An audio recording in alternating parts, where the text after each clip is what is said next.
education for all. வணக்கம்.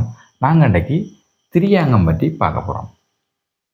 திரியாங்கம்ன்றது தாளத்தினுடைய முதல் 3 அங்கங்களும் திரியாங்கம் எனப்படும். அதாவது தாளம்ன்றது எதென்று தெரிஞ்சால் தான் நாங்கள் தாளத்தினுடைய அங்கங்களை பற்றி பார்க்கலாம். பொதுவாக தாளம் என்றால் பாட்டை ஒழுங்காக வழிநடாத்தி செல்வது தாளம் என்று சொல்லலாம். சரியோ?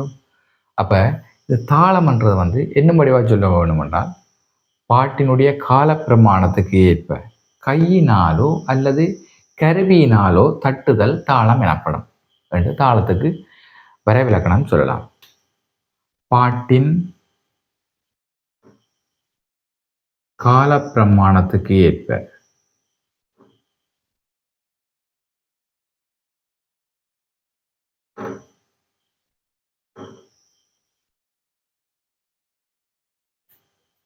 கையினாலோ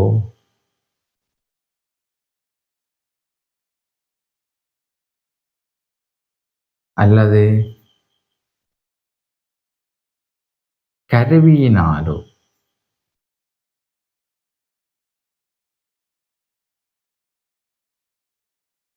தட்டுதல் தாளம் எனப்படும். சரியோ? அதாவது பாட்டின் கால பிரமாணத்துக்கு ஏற்ப கையினாலோ அல்லது கருவியினாலோ தட்டுதல் தாளம் எனப்படும். இந்த தாளம்தான் பாட்டை சீராக வழிநடாத்தி செல்லுது. அதாவது பாட்டின் கால பிரமாணத்துக்கு ஏற்ப பாட்டை ஒழுங்கான முறையில் வழிநடாத்தி செல்வது தாளம். சரியோ? அதைத்தான் சொல்லியிருக்கு. பாட்டின் கால பிரமாணத்துக்கு ஏற்ப கையினாலோ அல்லது கருவியினாலோ தட்டுதல் தாளம் எனப்படும். நாங்கள் கையால் இப்படி தாளம் போடுறது இருக்குது, அல்லது கருவினாலோ இசைக்கருவிகளால் அந்த பாட்டினுடைய கால பிரமாணத்துக்கு ஏற்ப இசைக்கருவிகளாலேயும் தாளம் இசைக்கப்படுது. ரைட். இப்போ தாளம்ன்றதுக்கு வரைவிலக்கணம் பார்த்துட்டான். இனி இந்த தாளம் என்ற இதில் தான் திரியாங்கம் வருது. தாளத்திற்கு 3 அங்கங்கள் இருக்கு. அதைத்தான் சொல்றது திரியாங்கம். இப்போ திரியாங்கத்துக்கு வருவோம். திரியாங்கம் இதில் பார்த்தீங்கன்னா இந்த திரி என்றது ஏகம் என்றா 1, துவி என்றது 2, திரி என்றது 3. அப்போ இதுக்குள்ளே பார்த்தீங்கன்னா 3 அங்கம். ஆங்கம் என்று அதை சேர்த்து வரைக்க அங்கம். சரியோ? அங்கம். அப்போ திரியாங்கம். அப்போ என்னத்தின் திரியாங்கம்ன்றா என்ன? தாளத்தினுடைய 3 அங்கங்கள். 3 அங்கங்கள்லாம் திரியாங்கம். அதுலேயும் முக்கியமாக தாளத்துக்கு பார்த்தீங்கன்னா இந்த 3 அங்கம் மாத்திரம் தாளத்துக்கு வருவதில்லை. தாளத்துக்கு 6 அங்கம் இருக்குது, 16 அங்கம் இருக்குது. இப்படி பல வகைப்பாடுகள் இருக்குது. சரியோ? நாங்கள் திரியாங்கம் என்று ஏன் சொல்கிறோம்டா, தாளத்தின் 3 அங்கம். அது எப்போ வராங்கம்டா தாளத்தினுடைய முதல் 3 அங்கங்களும் தான் திரியாங்கம். திரியாங்கம் என்றால் அதுக்கு விளக்கம் எழுதுவோம். தாளத்தின் முதல் 3 அங்கங்களும்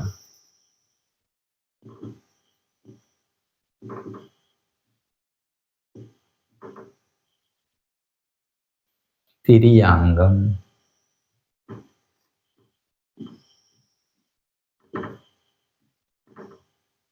எனப்படும். இப்ப பாருங்கோ, தாளத்தின் முதல் 3 அங்கங்களும் திரியாங்கம் எனப்படும். சரியோ? திரி என்றது 3, அங்கம் என்றது அங்கங்கள். அப்ப தாளத்தினுடைய முதல் 3, இந்த முதல் என்ற வார்த்தை வரணும். சரியோ? திரியாங்கம் என்றால் என்ன என்பதற்கு விளக்கம், சரியான விளக்கம், தாளத்தின் முதல் 3 அங்கங்களும் திரியாங்கம் எனப்படும். சரியோ? திரியாங்கத்தில் முதலாவது அங்கம் லகு. லகு என்பதற்கு வரைவிலக்கணம் தட்டி விரல்களை எண்ணுதல். தட்டி விரல்களை எண்ணுதல்.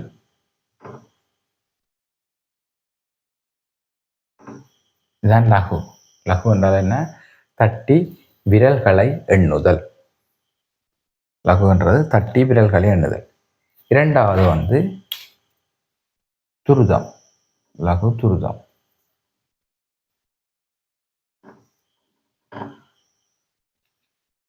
ரெண்டாவது துருதம். துருதம்ன்றது வந்து தட்டி வீசுதல். சரியோ? அப்போ துருதத்தின் விளக்கத்தை எழுதுவோம். தட்டி வீசுதல்.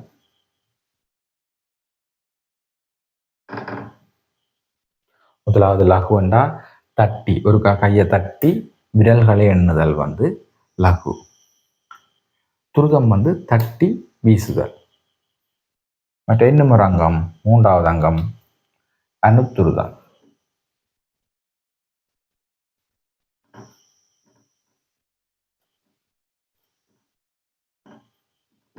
அனுத்துருதம் என்றா ஒருக்கா தட்டுறது மாத்திரம்தான். சரி, அப்ப தட்டு மட்டும். தட்டுதல் மட்டும். அனுத்துருதம் என்றா தட்டுதல் மட்டும்தான். இப்ப 3 அங்கங்களையும் பாருங்க. 3 அங்கம் லகு, துருதம், அனுத்துருதம். இப்ப லகு என்றா என்ன? தட்டி விரல்களை எண்ணுதல். அப்ப தட்டி விரல்களை எண்ணுதல் பாருங்க, ஒருக்கா இப்படி தட்டி விரல்களை எண்ணுதல், இது லகு. லகுவுக்கு 5 வகைப்பாடு இருக்குது. சரியோ?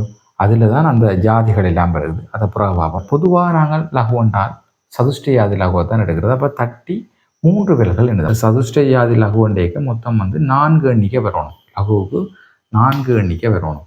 சரியோ? அது எப்படி என்றால் ஒரு தட்டும் ஒருக்கா தட்டுறது 1, 3 விரல் எண்ணிக்கை 2, 3, 4. சரி, 1, 2, 3, 4. அப்போ தட்டோட சேர்த்து தான் 4. 1, 2, 3, 4. இதுதான் லகு. சரி, அடுத்த துருதம். துருதம்ன்றது என்ன? தட்டி வீசுதல். பாருங்க, ஒருக்கா தட்டி ஒருக்கா வீசு.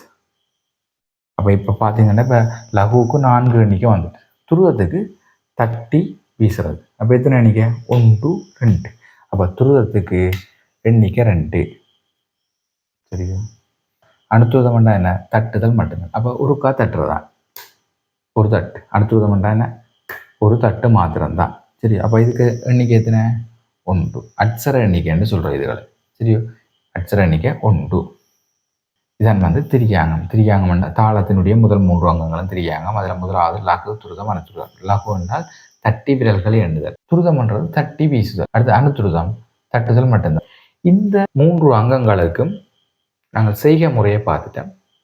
இதன் குறியீடுகளை பார்ப்போம். சரி, லகுவினுடைய குறியீடு ஒரு கோடு, இப்படி ஒரு செங்குத்து கோடு. துருதம் என்றது ஒரு வட்டம், இப்படி ஒரு வட்டம் போட்டால் இது துருதம். அனுத்துருதம் என்றால் ஒரு அரைவட்டம். அனுத்துருதம் என்றால் ஒரு அரைவட்டம் அல்லது ஒரு ஜூ. இதான் வந்து அனுத்துருதத்தை குறிக்கும். சரியோ? லகுவுக்கு இப்படி போட்டுட்டு இதில் ஒரு 4 எண்ணிக்கை போடுவேன். என்னென்னா சதுஷ்டயாதி லகுவை குறிக்கும். அடுத்த துருதத்துக்கு எத்தனை எண்ணிக்கை? இதில் 2 தானே, அப்போ 2 தட்டி வீசல். அனுத்துருதத்துக்கு எத்தனை எண்ணிக்கை? 1. இவ்வளவுதான் வந்து திரியாங்கம், அதாவது தாளத்தினுடைய முதல் 3 அங்கங்களுக்குமான விளக்கம் இவ்வளவுதான். இந்த வீடியோ பிடிச்சிருந்தா லைக் பண்ணி, கமெண்ட் பண்ணி, ஷேர் பண்ணுவோம். மறக்காம சேனலையும் சப்ஸ்கிரைப் பண்ணி விடுவோம். நன்றி.